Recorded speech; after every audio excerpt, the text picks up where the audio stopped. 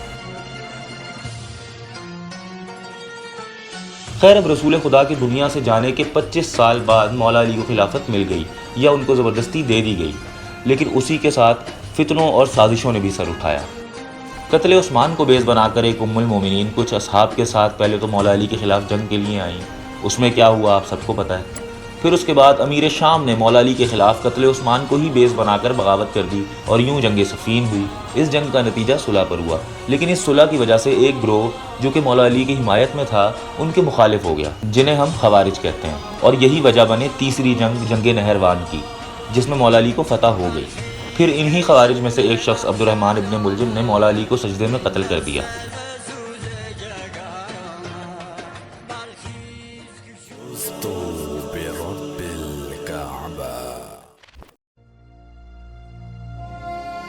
اب مولا علی کی شہادت کے بعد جب امام حسن نے خلافت سنبھالی تو امیر شام نے اس کو ایکسیپٹ نہیں کیا، اور پھر ان کے درمیان ایک جنگ ہوئی جس کا نتیجہ ایک پیس ایگریمنٹ رہا۔ اس ایگریمنٹ میں امام حسن نے کچھ شرائط رکھ کے امیر شام سے صلح کر لی۔ ان شرائط میں سے ایک شرط یہ بھی تھی کہ معاویہ اپنے بعد اپنے بیٹے کو خلیفہ منتخب نہیں کرے گا، بلکہ خلافت یا تو امام حسن کی، اور اگر وہ دنیا میں نہ رہیں تو امام حسین کو ملے گی۔ اب امیر شام نے معاہدے کی مخالفت کرتے ہوئے اپنے بعد خلیفہ یزید کو بنا دیا۔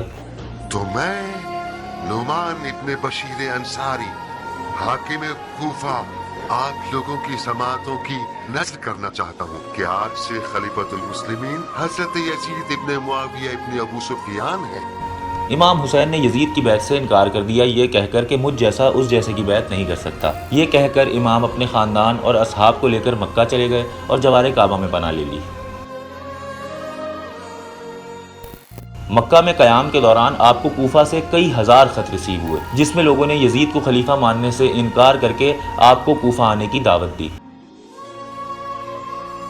میں سلیمان ابن سرد خزائی یہ چاہتا ہوں کہ حسین ابن علی کو خط لکھ کر کوفے کی طرف بلاؤں اور ان کی بیعت کروں۔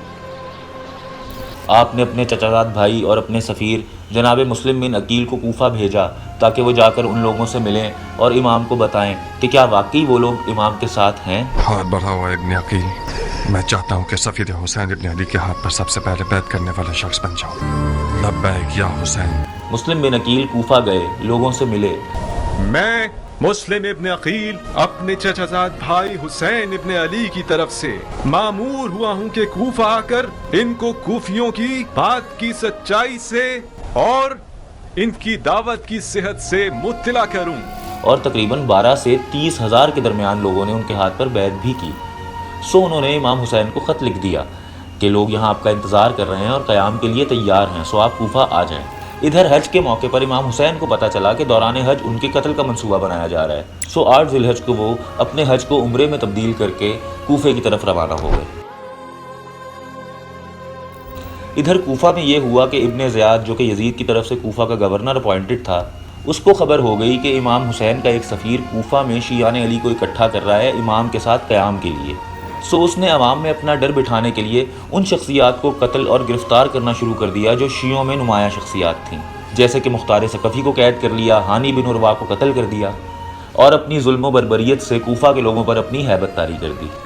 اگر کوئی بیعت توڑنے والا پکڑا گیا تو وہ بڑا مجرم ہے، خدا کی قسم اس زعیم کو اس کے گھر کے سامنے سولی پر چڑھا دوں گا۔ اب جن لوگوں نے جناب مسلم کے ہاتھ پر بیعت کی تھی ان کو یہ سمجھ آیا کہ ہم نے جوش جوش میں وعدہ تو کر لیا قیام کا، لیکن ہم سٹیٹ سے لڑ کیسے پائیں گے۔ سو آہستہ آہستہ کر کے لوگ مسلم بن عقیل کے پیچھے سے ہٹتے گئے اور مسلم کوفہ میں اکیلے ہو گئے۔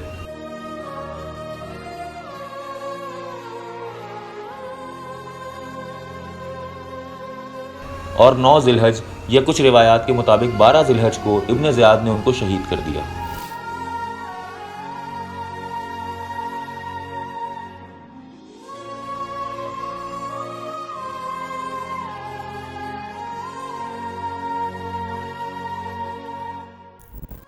ادھر 2 محرم 61 ہجری کو امام حسین کوفہ آتے ہوئے راستے میں دریائے فرات یا یوفریٹ سے منسلک نہر القمہ کے کنارے ایک سرزمین پر پہنچے جسے نینوا کہا جاتا تھا، اور آج ہم اسے کربلا معلیٰ کہتے ہیں۔ یہاں ابن زیاد کی فوج نے امام کو روکا، ان پر پانی بند کیا، اور پھر آیا اسلام کی تاریخ کا سیاہ ترین دن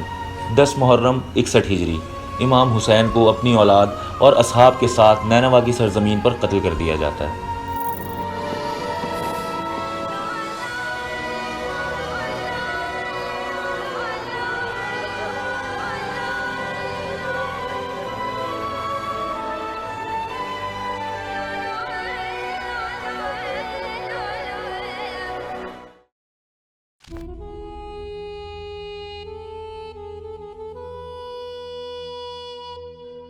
اب عرب میں ایک رواج یا طریقہ کار بہت عام تھا کہ جب بھی کوئی بڑی شخصیت اس دنیا سے جاتی تو اس کے سوگ میں کالے کپڑے پہنے جاتے، اور مساجد میں نماز کے بعد امام مسجد منبر پر جا کر اس شخصیت کے فضائل و مصائب بیان کرتے تھے، یعنی اس شخص کی اچھی باتیں یا اس کی فضیلتیں بیان کی جاتی، اور پھر جس طرح وہ قتل ہوئے یا طبعی موت بھی مرے اس کو بیان کر کے رویا جاتا تھا۔ یہ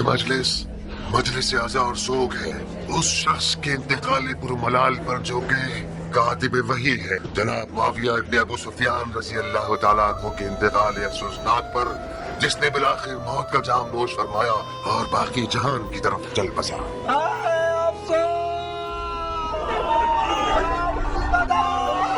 اس وقت یہ رسومات کسی ایک فرقے سے منسوب نہیں تھیں۔ اب جو کچھ 10 محرم کو کربلا میں ہوا تھا یا جو کچھ اس کے بعد کوفہ اور شام میں ہوا وہ بھلایا نہیں جا سکتا تھا۔ پھر جیسا کہ عرب کا رواج تھا کہ شہیدوں کو یاد کر کے مجالس ارینج کی جاتی تھیں، سو یہی کچھ کربلا کے بعد بھی ہوا اور بہت زور و شور سے ہوا۔ ہائے افسوس کہ شیاطین نے امت سید کو گمراہ کیا اور ان کے اہل بیت کی حرمت کو پامال کیا اور ان کے فرزند کا مقتل میں سر کاٹ دیا اور فرزند زہرا مرضیہ پر ستم کیا۔ شام میں یزید کی قید کاٹنے کے بعد جب امام حسین کے بیٹے امام زین العابدین اور ان کی بہن سیدہ زینب سلام اللہ علیہا مدینہ واپس آئے تو انہوں نے بھی اپنے گھروں پر مجالس کا انعقاد کرنا شروع کر دیا تاکہ امام حسین کی مظلومانہ شہادت لوگوں تک پہنچے۔ اور پھر شیعان علی کے بنیادی عقائد میں مولا علی کی خلافت و امامت اور بی بی فاطمہ کے قاتلوں سے نفرت کے بعد اب غم حسین میں رونا بھی شامل ہو گیا۔ اوپر سے بنو امیہ بھی سادات اور اہل بیت پر زندگی تنگ کرنے سے باز نہیں آ رہے تھے، سو بہت سے خانوادہ رسول سے تعلق رکھنے والے لوگ اور ان کے ساتھ بہت سے شیعہ عقائد کے لوگ بھی مدینہ چھوڑ کر مختلف مقامات پر منتقل ہوتے گئے اور آہستہ آہستہ پوری دنیا میں پھیل گئے۔ پھر یہاں جو سلسلہ امامت چل رہا تھا جس کے چوتھے امام امام زین العابدین تھے ان کو بھی زہر دے دیا گیا، پھر ان کے بیٹے امام محمد باقر کو بھی قتل کر دیا گیا، اور ایسے ہی 11ویں امام تک جنہیں امام حسن عسکری کہا جاتا ہے سب کو شہید کر دیا گیا۔ خیر اب جو شیعان علی اور جو سادات پوری دنیا میں پھیلے انہوں نے اپنے اور اپنے آباء و اجداد کے اوپر ہونے والے مظالم کا پرچار بھی جاری رکھا، اور اب یہ عرب کا رواج کسی مرنے والے پر کالے کپڑے پہن کر مجلس کرنا پوری دنیا میں پھیل گیا، وہ بھی خصوصاً واقع کربلا کے حوالے سے۔ اب موت پر رونے کے، گریہ کرنے کے ہر معاشرے کے، ہر قوم کے اپنے اپنے طریقے ہوتے ہیں، جیسے موت کے بعد آخری رسومات ہر مذہب کی مختلف ہوتی ہیں، سو امام حسین کا غم منانے کے طریقے بھی مختلف قوموں کی تہذیبوں میں ضم ہوتے گئے۔ البتہ مجلس کا جو پیٹرن تھا، وہ جو خطبے والا ایک سٹائل تھا، وہ آج تک ویسے کا ویسا ہی ہے۔ ایک ذاکر، عالم یا مولانا ممبر پر جاتا ہے، جا کر سب کو اہل بیت کے فضائل و مصائب سناتا ہے اور لوگ روتے ہیں۔ اب لوٹ کے جا رہا تھا، میں نے اس سے کہا کیا لوٹنے کو کچھ بچا ہے؟ تو اس نے کہا حسین کا لاشا لوٹا جا رہا ہے۔ اجر و کمال اللہ۔ یہ وہ فارم آف عزاداری ہے جو 1400 سال سے وہی ہے، اس میں چینج کوئی نہیں آیا، البتہ کوالٹی آف کانٹینٹ میں اگر فرق آیا ہو تو اس پر ہم کیا ہی کہیں، یہ تو ہمارے علماء و ذاکرین کا کام ہے۔ خیر اب اس عزاداری میں علاقائی بنیادوں پر ہمیں بہت ڈائیورسٹی دیکھنے کو ملتی ہے، ہر زبان میں نوحے پڑھنے کا اور ماتم کرنے کا ایک الگ انداز دیکھنے کو ملتا ہے۔ صرف ہمارے اس خطے میں ہی عزاداری کے اتنے طریقے ہیں کہ گنتی مشکل ہے، اور اب جیسا کہ محرم شروع ہو چکا ہے تو آپ پوری دنیا میں ہی مختلف انداز میں عزاداری ہوتی ہوئی دیکھیں گے۔ آپ کو جلوسوں میں اونچے اونچے علم نظر آئیں گے جن پر ایک پنجہ لگا ہوگا جو حضرت عباس ابن علی سے منسوب ہوگا، کہیں آپ کو ذوالجنہ نظر آئیں گے جو امام حسین کے گھوڑے سے منسوب ہوں گے، کہیں شہزادہ علی اصغر کا جھولا نکلا ہوا ہوگا، کہیں شہزادہ علی اکبر کا تابوت، اور کہیں شہزادہ قاسم ابن حسن کی مہندی۔ یہ وہ شاعر عزاداری ہیں جو آپ کو پاکستان اور ہندوستان میں دیکھنے کو ملیں گے۔ البتہ دنیا میں الگ الگ جگہ پر آپ کو بہت سی حیران کن چیزیں دیکھنے کو ملیں گی، جیسے عراق میں منظر کشی کی جاتی ہے، لوگوں کو لائیو پلے کی صورت میں ایکٹ کر کے دکھایا جاتا ہے کربلا کا واقعہ، اور جس کو دیکھ کے لوگ زار و قطار رو رہے ہوتے ہیں۔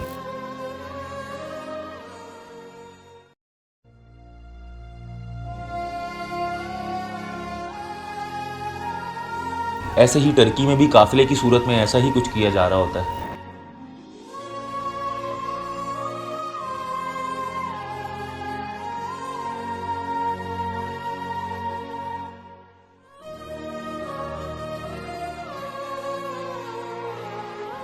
ان شارٹ پوری دنیا میں آپ کو ڈیفرنٹ فارم آف عزاداری اور جلوس نظر آئیں گے، لیکن ان مجالس اور جلوسوں پر حملے آپ یوزولی دنیا میں کہیں اور نہیں دیکھیں گے۔ یہ آپ کو صرف پاکستان میں ہی دیکھنا نصیب ہوگا، کیونکہ ہم نے یہ ملک اصل میں بنایا ہی مائنورٹیز کو مارنے کے لیے ہے، اور جو شیعوں کے لیے آپ کے ذہنوں میں مسکنسیپشنز اور مغلظات پائی جاتی ہیں جن کو ایڈریس کرنا میں ضروری نہیں سمجھوں گا، وہ بھی صرف پاکستان میں ہی ملیں گی آپ کو۔ بائی دا وے دنیا میں ایسے بھی بہت ملک ہیں جہاں شیعہ میجورٹی میں ہیں، جیسا کہ ایران جہاں 90% شیعہ ہیں، آذربائیجان میں 85%، بحرین میں 70%، اور عراق اور لبنان میں 65% آبادی شیعہ ہے۔ لیکن اس کے علاوہ بھی پوری دنیا میں آپ کہیں ایسے واقعات نہیں سنتے ہوں گے کہ کسی محرم کے جلوس پر حملہ ہو گیا یا کسی کو شناختی کارڈ دیکھ کر مارا گیا ہو۔ لیکن دوستوں یہاں میں ون سائیڈڈ بات کرنا مناسب نہیں سمجھوں گا۔